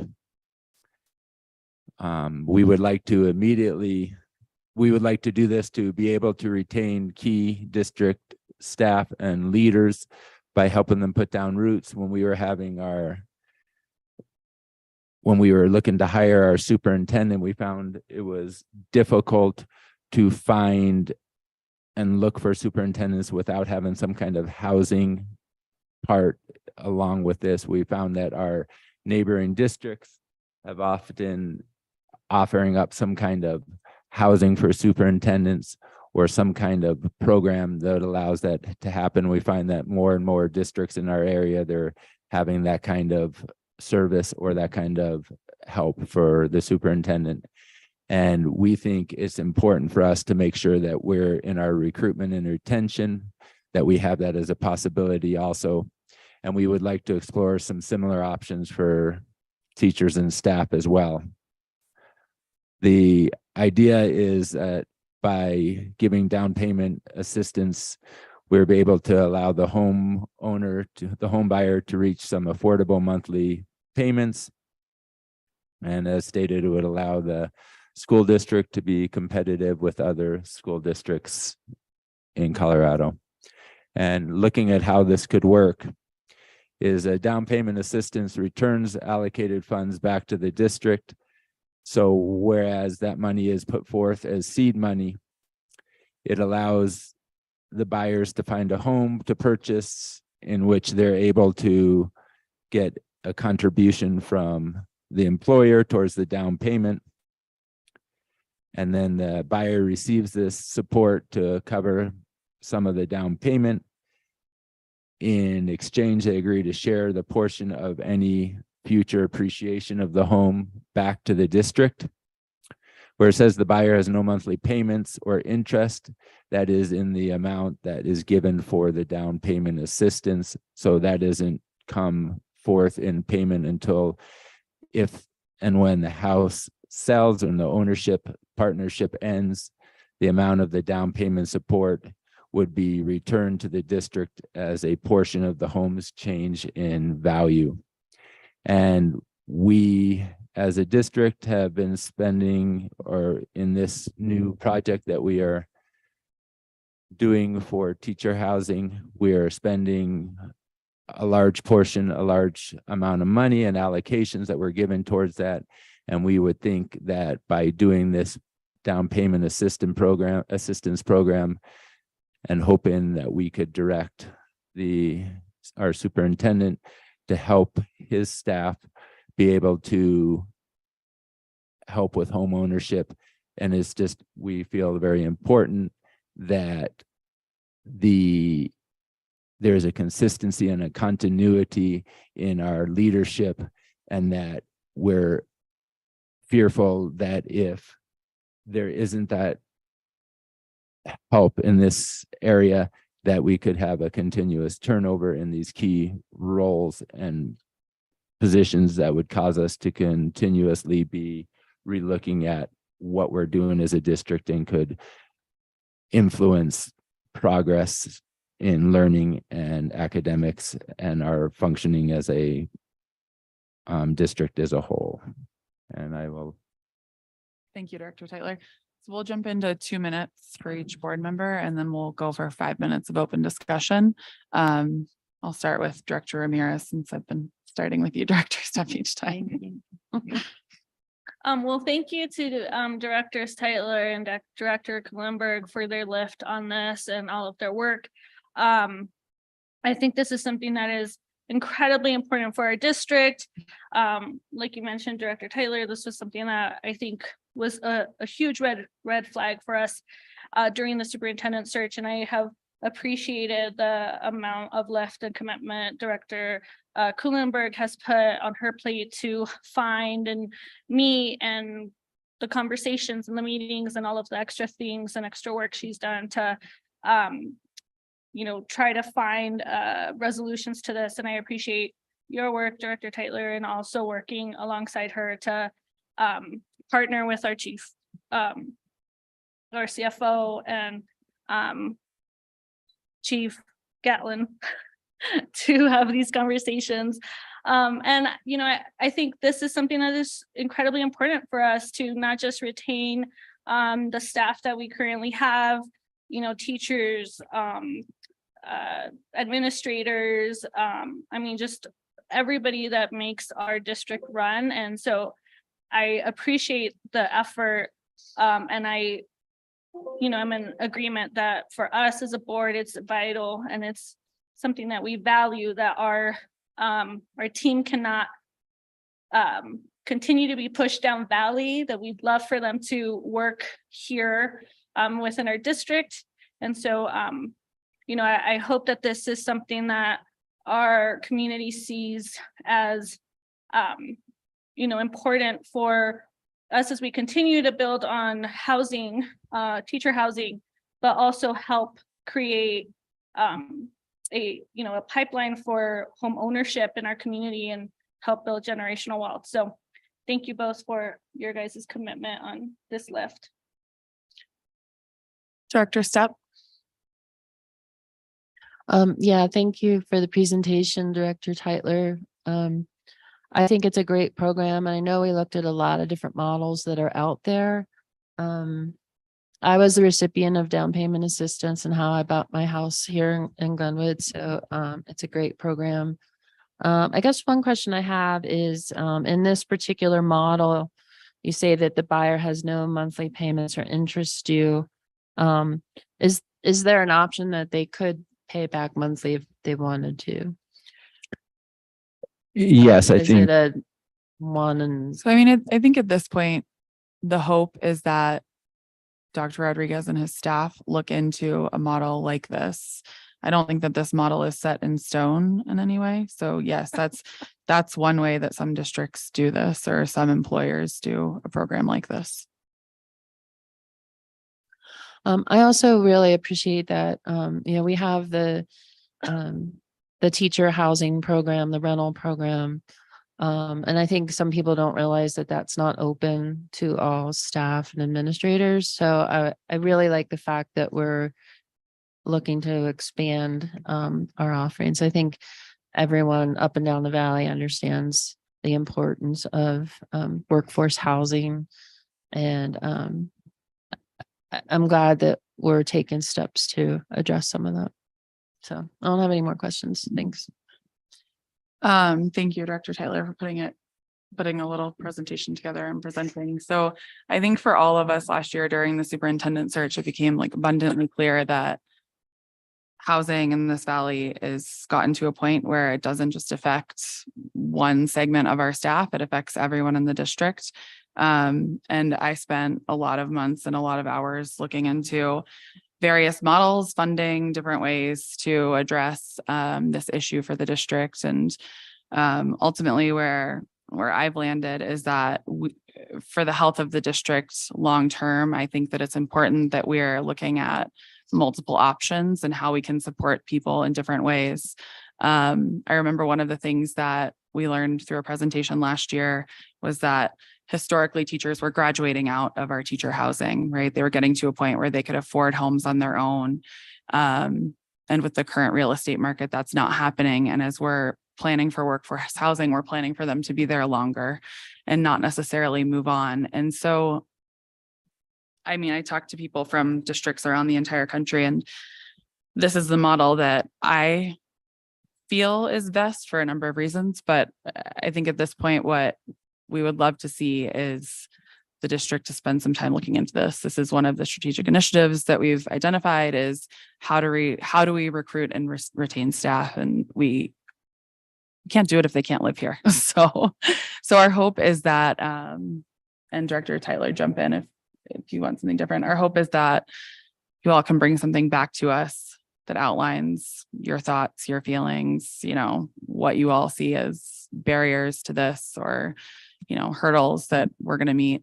But the hope is that this is something as a district, we're not necessarily burning dollars. It's money that can be recycled through, used for other employees, and be a program that can benefit employees long-term. So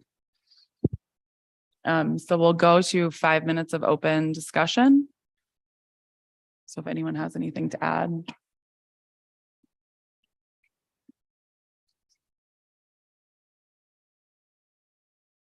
I guess I would just like to add that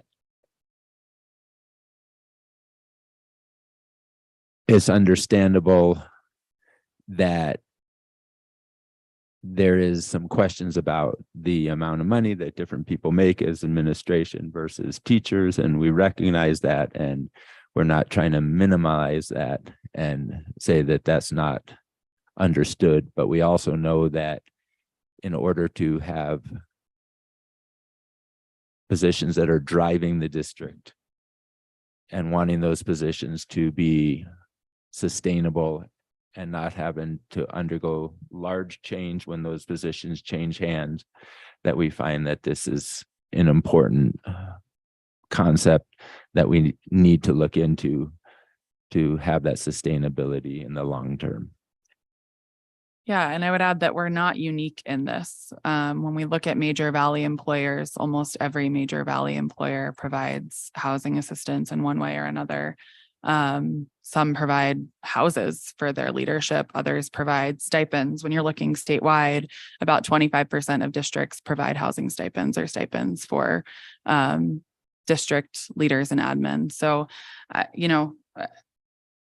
don't want the public to think this is some off the wall notion. This is something that is being done in a lot of places. And I think that it's something that requires input from staff. It requires research, it requires education. And I think as a board where we are is we want to see some of those steps being taken because we're recognizing that it can have major consequences if we're not planning and preparing for this. Yeah, I think at the end of the day, what we, as I think this board more than anything wants is for our team, our staff, to be able to, afford to live here and to like want to stay. Like we've been in various tours where we have heard that, they almost hired someone, but then they couldn't find housing. Like we don't want that to be a reason why our kids are not like keeping the same opportunity to have a great teacher. And so, I think this is something that should have been done a long time ago. These conversations, like, unfortunately, at this point in time, like all of us recognize that more and more teachers are being pushed down Valley, our families are being pushed down Valley. And if we can create a program where our staff can like live here and not have to commute so far, I'm in full support of that. And along with that, we're hoping that Superintendent Rodriguez can look into perhaps having some type of down payment assistance program funding for teachers and staff also that would match what we're asking for the administration. And also just to again recognize the fact that with this new 50 units that we're putting in for teachers and staff, what we're asking for is somewhere in the neighborhood of 1/20th of that amount for this type of program.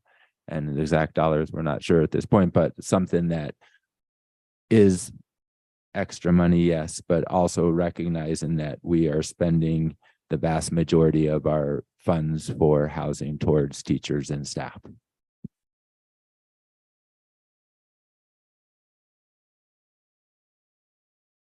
Can I comment a few things? Mhm. I think first, hearing you all loud and clear that there's a directive to me and our team to explore a down payment assistance type of option for staff. And then I also just want to highlight a couple things. So number one, I called this out a year ago as a candidate, but it's still true that our school district is, I think, still recognized as a national leader in attempting to solve for the high cost of living and having a staff housing program. And I think we're really excited that we're going to expand that program, hopefully breaking ground this spring and here in a couple months. And secondly,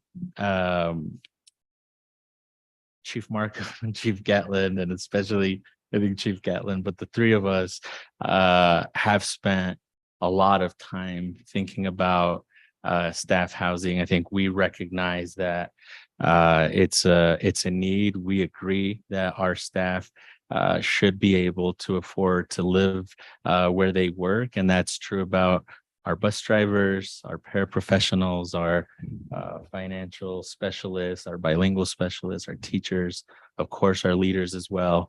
And quite frankly, as I learn more about some of the challenges that our staff face, we feel an urgency to bring to you a recommendation of such a program. Recently learned that just at Basalt High School, so this is just one of our 14 schools, that we've got 5 staff members who live between 45 and 75 miles away. And the staff member who lives 75 miles away is because they're able to afford a mortgage 75 miles away. That their commitment still to our students of Basalt to make that commute, I think, is extraordinary, and presents some real challenges. Most mornings in the winter, I've learned here in the Roaring Fork Valley, where we wake up and have to assess the driving conditions. We got to figure out something for our team. And so again, just hearing you all loud and clear that you'd like for us to bring a recommendation of a down payment assistance type of program. And we agree. We know it's a need. And yeah, thank you for the push. Thank you. Thank you, Director Tyler.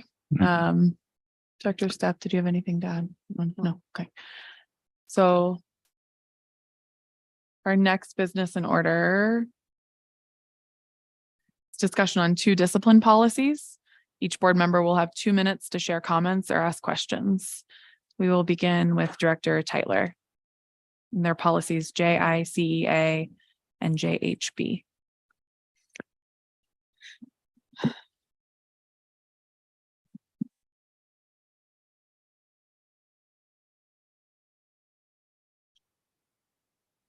I did not have any questions. Thank you. Director Stepp, No, I don't have any further questions at this time. Director Ramirez, Hmm.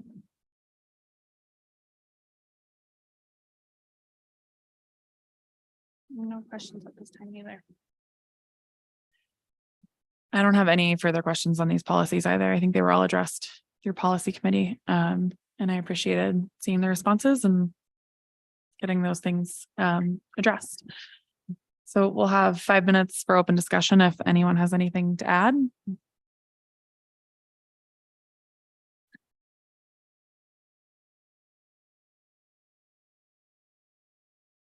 Okay. Seeing none, thank you, Chief Park. We will move on to the next item. The next business in order is discussion on 1 board policy regarding board compensation. Each board member will have 2 minutes to share comments or ask questions. We'll begin with Director Stepp.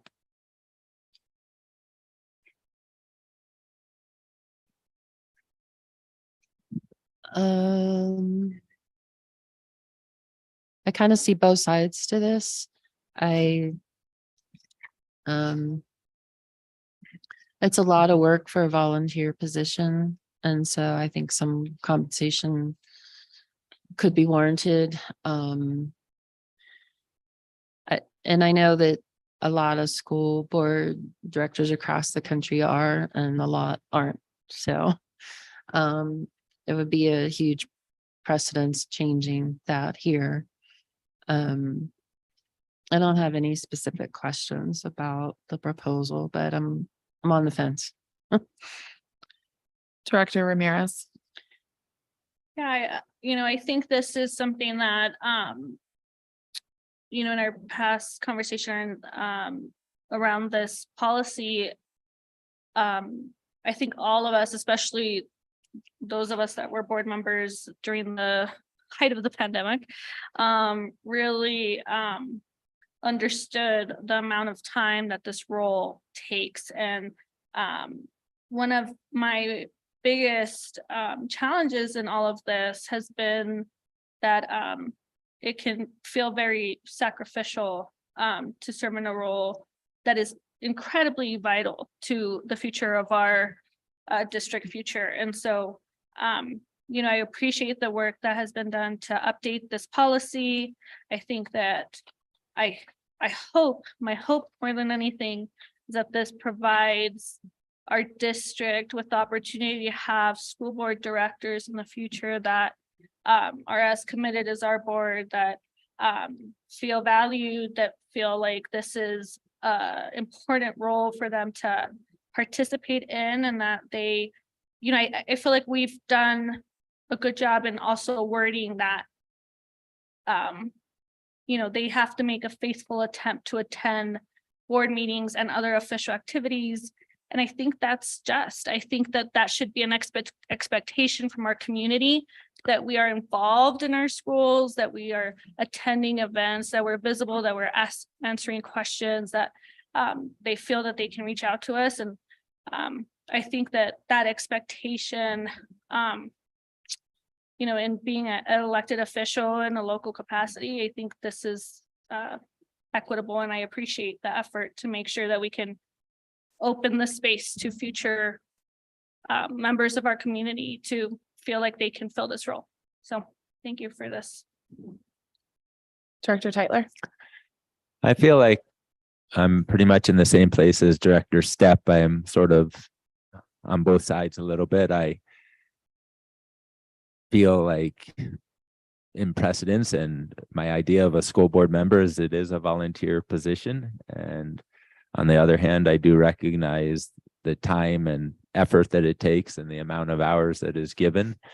So I'm a little undecided really of how I feel on this. I would be sad to think somebody would do it for the money, and with the amount of money that we're looking at, it doesn't seem like that would still be the case, and it would be more just some compensation for the long hours that are being put in.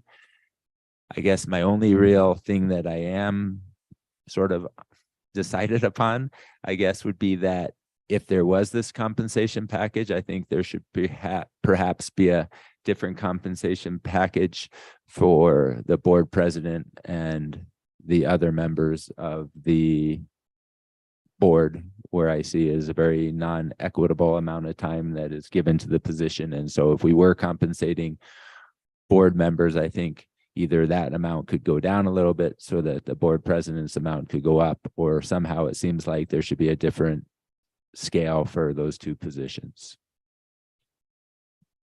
Thank you. So I am in support of compensating board members, mainly to eliminate barriers to service, because I think right now we all sit in positions where we have the privilege of being able to be here and spend time here and take time off work and have our kids cared for and do all of those things to serve in this volunteer role. And the portion of the community that is able to do that, I think is smaller than we know. And I think that having some minimal compensation would potentially open it up to more members of our community, and we could potentially be a better representative of our community on our board. And I think that's true across the country when you're talking about school boards. Like, school board members are overwhelmingly older white members of the community who are generally retired and have the time to serve in these roles. And I think having some minimal compensation could help to offset that. I wanted to point out too that passing this does not mean that anyone sitting here today starts getting paid next week. This only would impact people who are elected in the future. I brought up the point of different levels of pay for different positions on the board when we talked about this in policy committee, and then just felt like it was complicated, and that a flat stipend made the most sense. But yeah, I'm not on the fence about this. I feel like it's important. And I feel like with 3 board seats coming open in the fall, that this is something that our board should put into place in order to get people who are willing to serve and commit themselves to this role, because it is sacrificial, as Director Ramirez said. I have a question about the $5,000. Was that something that you came up with in the policy committee, or was that where that Chief come from? Markham recommended that amount, and it breaks down to, I think, 3.3 working days per month. Yeah, What's the amount? 3 8-hour days per month. Yeah. At $150 a day, which is the max, I think the loss to be. Yeah. Do you wanna open it to- Yeah, sorry. Well, sorry, I just Oh. assumed we were jumping into discussion. So we're in 5 minutes of board discussion at this point. Yeah, we didn't come up with that number. That was Chief Markham's work in trying to say, like, 2 board meetings and a school visit. we obviously do more than that. I just want to say that out loud. Like, I want to acknowledge that I've visited my schools multiple times in the last month, but I also think like that is an expectation, right? That board members are going to do these things. I also would like to add that, we did sort of like touch over the president's getting paid a higher stipend. And I think it's like $400 a month essentially for a board member if we were divided by, if we were to divide it by 12. 500. Yeah, it's over 10 months, so it's 500. Oh, it's over 10 months. Yeah. Sorry, I was dividing it by 12. So, I almost wonder if we do want to increase for the president, I would be in favor of that. I have seen not just this chair, but past chairs, and the amount of work that they put and the extra meetings that they have to put in. And I think that would be fair. That expectation on a president of a board like ours is compensated for the amount of work that they're putting into the district. So if we wanted to increase or create language around that, I would be in favor of that. And I think that would be equitable and fair. The other thing I would like to add that we did have in a previous discussion is if a board member didn't want to get paid the stipend, that they could either donate the money back to some cause or just decline the stipend. Can I ask a question? Yeah. Is that something that would need to be in policy, that a board member to have the right to decline compensation? I think so. Yeah. Because what happens when they accept it is we still pay we still pay a bunch of Mhm. stuff on top of it, which makes it more expensive. So I just wanted to throw that out there. I think if that were the direction that we were to go in with this, which I would be in support of, that there would have to be like a, form declining Yeah. at the start of their service and then. Yeah. Personally, I would envision that on kind of an annual basis. I think somebody who maybe did it for a year would say, I might want to. For all the extra work, but just on an annual basis, you say, I like to be compensated, sign the agreement, or I like not to sign the agreement, and that's after the fiscal year. So would you add that language to the policy or would that be a regulation? I think I'd say somewhere in the policy that a board member has the right to decline compensation. So I would be in favor of adding that language as well as, I just divided. And please, to my colleagues, let me know if you think this is fair, but if it's 500 for us, I feel like 600 for a board chair would be fair. I'm just adding $100. I don't know if that works, but I obviously am happy to also defer to Chief Markham to add like an extra day and find that amount. I guess it's 150 per day, so it would be 650. It's 150 per day per state statute is the amount that you can pay. My only other question, Chief Markham, is do you think that we should adjust the payment dates based on when elections are, or does that just overcomplicate things? So if we're electing new members in, or if they're elected in November, sworn in December, just prorate them for the remainder of the year and then start the next year? Yeah, I think we would definitely prorate them. That's what Yeah. we do for staff who start, I think, at this point. But does it make sense to have the payment schedule opposite? Because that's when people are going off too, like have the payment schedule match the election schedule? I think I'd rather stick to the fiscal year, and then Okay. if someone were to run who was being paid and was not elected, we would just simply stop their payment prorated for the Okay. amount of service. Well, we have had meetings in June, so could be November through June. Something, Which would be the fiscal year, right? yeah. Yeah, and so someone elected in November who started, say, December 1st, we would say that's Mhm. 7/12 times 5,000. Right. So is this pay like payroll? Yeah, so you'd pay taxes. on it. Taxes. You'd also be included in para, so you'll Can you opt out of para? know. So you would pay 11% of that, which would be taken off the top. That's not even worth it. That'd be $440 net to you. A very small amount. Like I said, the reason I'm in favor for it or of it is because I think that it is enough that it does, like, it would be enough to pay a babysitter.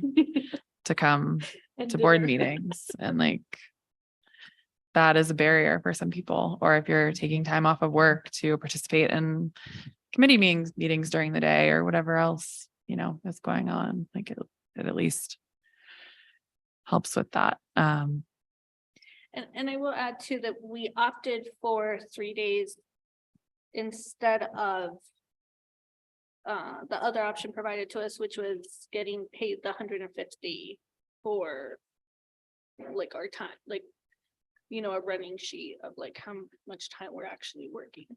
We wanted to avoid making you all hourly employees or you're tracking on paper timesheets and having someone verify that a stipend seemed much more appropriate for the type of work. Right. Well, we've used up our 5 minutes of open discussion on this topic, so I think we should move on for tonight. This will come back for a second read and it can be pulled for a third if we think we need time and we need input from Director Torres, who's not here tonight. So thank you, Chief Markham. Thank you. The next business in order is board reports and comments. We will begin with Director Ramirez. For some comments. No, Well, I'm trying to think, what did I do this? I guess I would just say, thank you to GSCS for that tour that we went through. And thank you, to, reports, not appreciation. no, I know. Oh, okay, sorry. Thought you were That is my jumping ahead. report. We went to go visit GSES, which I appreciate. I appreciate the fact that we're able to visit our schools and that we're making a concerted effort, each of us, to be more connected to our home schools. And so I appreciate that work that is happening. I don't have any personal reports aside from continuing the work in policy committees and yeah, I don't think I have anything else. Okay. Director Tyler.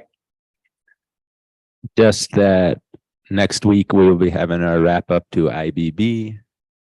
So we will all be getting together next week for a full day of seeing how our interests are coming together and coalescing. And hopefully coalescing is the key word there. And that I've been out of the loop of what's happening in our housing, but I am a meeting on Friday, so I'll be able to report back next time. Director Stepp. I actually attended an urban renewal authority meeting for Glenwood. Do tell.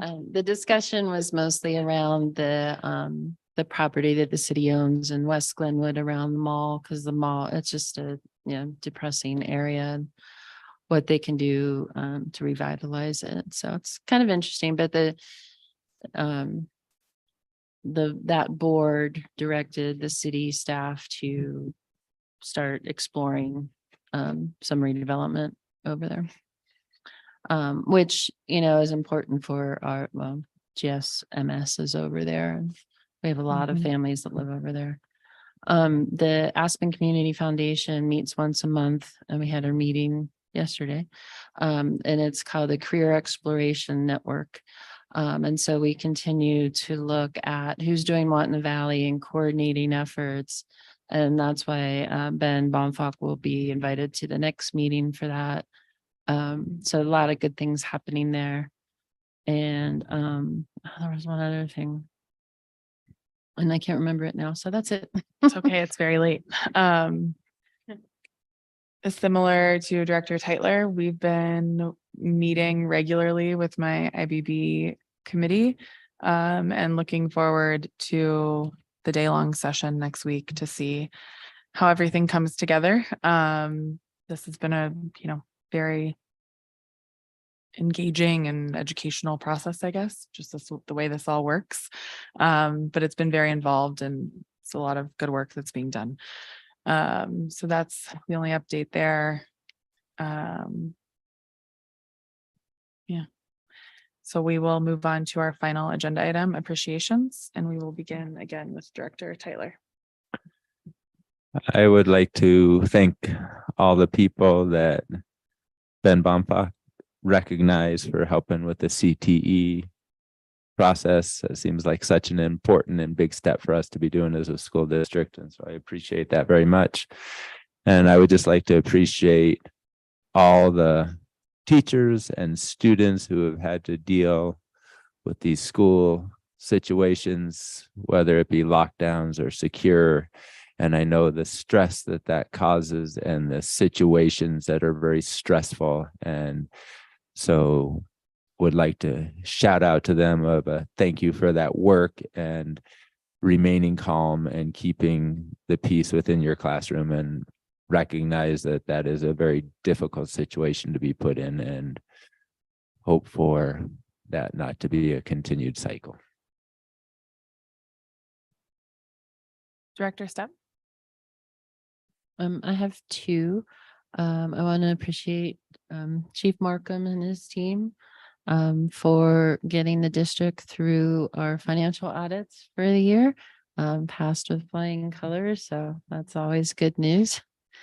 And a kind of a shout out to all the spring sports teams that are doing really well. But a special shout out to the high school boys hockey team, which is playing in the state semifinals on Saturday. And if they win on Saturday, they'll play in the finals. And so, and I didn't realize this, but since Aspen's program folded, a lot of their students are playing on our team now. And there's students from Grand Junction that drive up to practice and play, and so it's a valley-wide thing. And I heard last night there was over 400 people at the Aspen ice rink cheering them on. So good luck, boys. Director Ramirez. I want to echo Director Tyler, Director Stepp's comments and appreciations. And then I also want to appreciate our cast and crew for Shrek the High School Musical. Got to go see it last weekend with the kids, and it was so much fun. I love being able to attend those events, and I appreciate our staff always making sure that that we're invited and reminded that they're having those.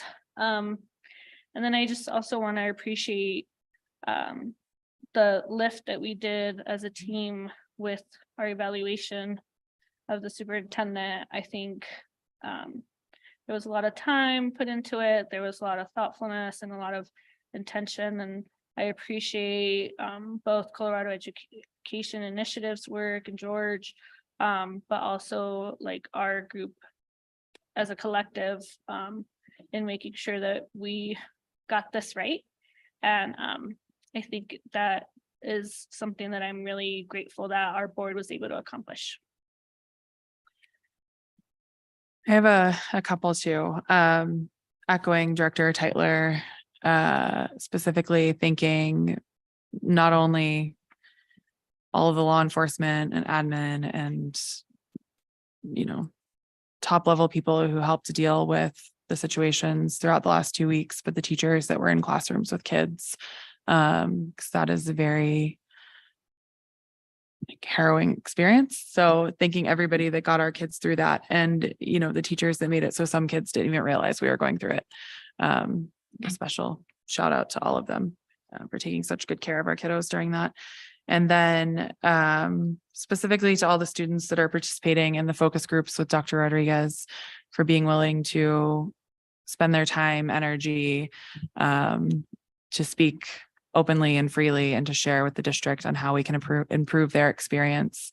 That's not always an easy thing to do. So I'm thankful for that. And finally, circling back to my IBB group that is putting in long hours right now, and all of the teachers and admin that are on there volunteering their time to try to solve these really big issues that aren't easily solvable.